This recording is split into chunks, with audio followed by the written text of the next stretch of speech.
सावदा येथे जगद्गुरू रामानंदाचार्य नरेंद्राचार्यजी महाराजांच्या पावन पादुकांचा दर्शन सोहळा संपन्न. रावेर यावल तालुक्यातील विद्यार्थ्यांना 150 स्कूल बॅगचे वाटप. प्रतिनिधी अजहर खान. जळगाव जिल्ह्यातील रावेर तालुक्यातील सावदा शहरातील जगद्गुरू रामानंदाचार्य दक्षिणपीठ नाणीजधाम यांच्या अनंतश्री विभूषित जगद्गुरू रामानंदाचार्य श्री स्वामी नरेंद्राचार्यजी महाराजांच्या पावन पादुकांचा दर्शन सोहळा सोमवारी दिनांक 15 डिसेंबर 2025 सावदा येथे भक्तिमय वातावरणात संपन्न झाला. यानिमित्त भव्य शोभायात्रा काढण्यात आली. तर सामाजिक उपक्रमांतर्गत रावेर व यावल तालुक्यातील शाळांतील गरजू विद्यार्थ्यांना 150 स्कूल बॅगचे वाटप करण्यात आले. हा सोहळा सकाळी 10 वाजता गट number 74 Savda Faizpur bypass road शासकीय विश्रामगृहासमोर आयोजित करण्यात आला होता.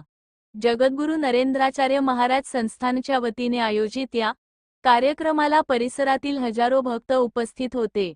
शोभायात्रेत हलगी, ढोल ताशा पथकांसह भक्तांनी उत्साहाने सहभाग घेतला.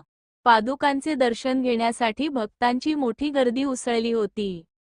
सामाजिक उपक्रमाचा भाग म्हणून रावेर व यावल तालुक्यातील विविध शाळांतील विद्यार्थ्यांना शालेय साहित्यासह 150 स्कूल बॅग वाटप करण्यात आल्या. संस्थानच्या या उपक्रमाने गरजू विद्यार्थ्यांच्या चेहऱ्यावर आनंद उमटला. तुम्ही जगा, दुसऱ्याला जगवा या संस्थानच्या ब्रीदवाक्यानुसार हा उपक्रम राबविला गेला.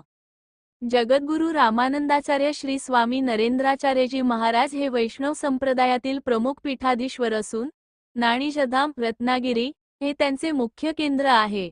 संस्थान विविध धार्मिक व सामाजिक उपक्रम राबविते. या सोहळ्याने सावदा परिसरात भक्तिमय वातावरण निर्माण झाले असून भक्तांनी गुरुदेवांच्या आशीर्वादाने जीवन समृद्ध होईल अशी भावना व्यक्त केली.